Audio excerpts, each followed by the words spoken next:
Assalamualaikum semuanya. Pada kesempatan kali ini, di sini saya akan merangkai yakni sebuah rangkaian ZVS yang akan menggunakan driver, yakni sebuah driver ZVS yang akan saya jadikan sebagai driver daripada wireless power transmission. Dan kali ini untuk driver ZVS di sini saya rangkai dengan konfigurasi yakni masih dengan center tap ataupun titik tengah, yakni pada bagian primer terdapat 3 buah gulungan dan pada bagian senternya diberikan tegangan input positif. Untuk basic skematiknya bisa kalian searching saja pada Google, yakni ZVS schematic. Terdapat dua pilihan, yakni yang menggunakan center tap dan ada yang tidak menggunakan center tap. Untuk MOSFET yang saya gunakan adalah MOSFET N-channel sebagai driver. Bebas kalian menggunakan seri apapun. Dan di sini induktor dari sebuah power supply komputer, HP, HP. Dan di sini beberapa resistor dan dioda Zener beserta dioda reset. Resistor di sini sebagai resistor gate source, yakni senilai 10 kilo ohm sebagai discharge antara gate dan source. Kedua MOSFET kanan kiri. Di sini terdapat dua buah resistor sebagai startup pada bagian input positif menggunakan konfigurasi pembagi tegangan yang menggunakan dioda Zener. Dioda Zener di sini berfungsi untuk membatasi tegangan yakni senilai 5 volt dan juga memberikan bias tegangan senilai 5 volt yang tentunya sangat stabil. Dan dua buah dioda sebagai reset tegangan untuk menghasilkan osilasi daripada kedua buah MOSFET agar tidak saling konduktif yang mengakibatkan crossing ataupun short circuit. Di sini terdapat kapasitor resonator senilai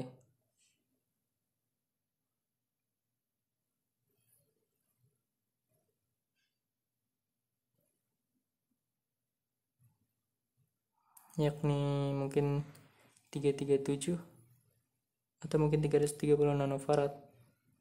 Dan untuk transformatornya di sini saya menggunakan ER35 dari sebuah transformator power supply komputer.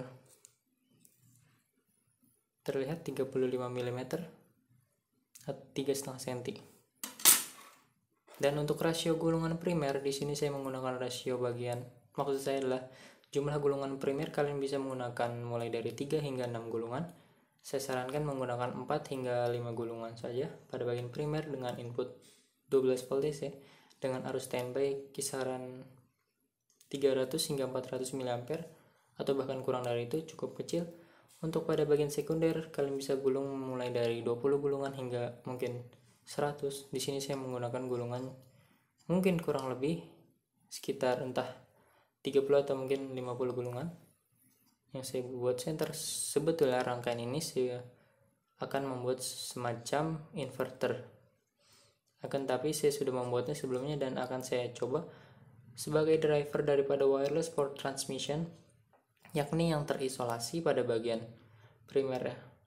Ada beberapa rangkaian wireless power transmitter yang menggunakan driver ZVS di mana langsung dihubungkan terhadap drain MOSFET, yakni menggunakan 3 buah gulungan coil center tap ataupun CT dan tidak membutuhkan sebuah transformator ferrit sebagai isolasi.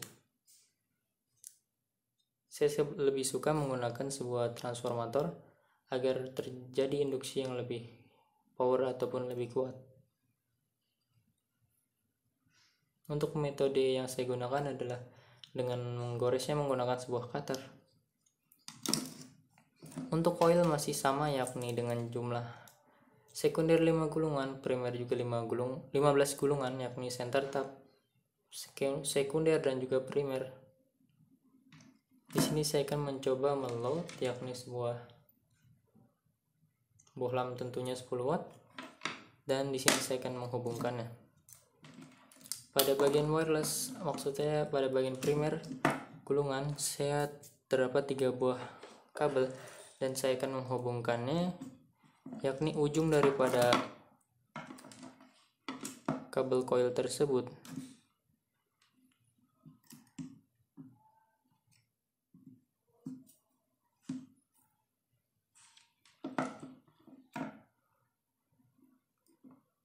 kalian bisa menggunakan konfigurasi series resonan pada bagian output dari transformator jika output tegangan transformator tersebut terlalu tinggi. Untuk mengatasi short circuit daripada transformator tersebut. Dan saya akan hubungkan dengan catu daya yakni senilai 12 volt DC, atau sebetulnya adalah 13 volt.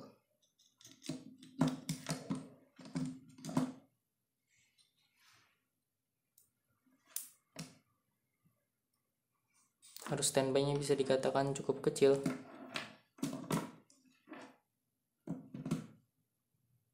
Oke, terlihat bahwa rangkaian ini lebih powerful menggunakan driver yakni sebuah rangkaian ZVS sebagai driver daripada coilnya, dikarenakan mungkin menghasilkan frekuensi sinus daripada konfigurasi LC gulungan dan kapasitor LC resonan, maka mengakibatkan transmitter induksinya lebih baik dibandingkan di switch langsung menggunakan frekuensi kotak, yakni atau frekuensi pulsa menggunakan IC PWM lainnya seperti UC38, NE55, SG35, TL494 dan lain-lainnya.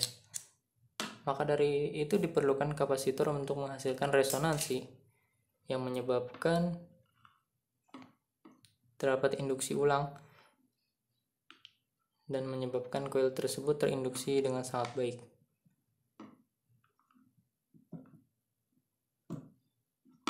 Lebih powerful maksud saya, lebih powerful dalam hal arti transmitter cahayanya lebih bagus dan mentransmisikan energinya lebih baik dibandingkan menggunakan frekuensi kotak sebagai switchnya.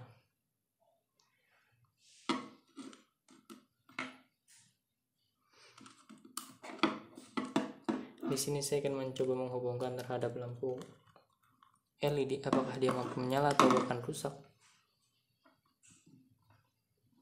Pertama saya jauhkan terlebih dahulu.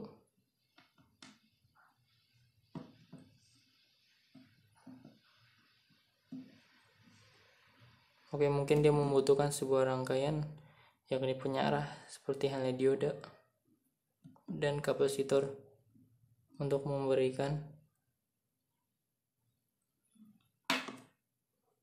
tegangan yang murni yakni tegangan DC untuk menyuplai lampu LED tersebut.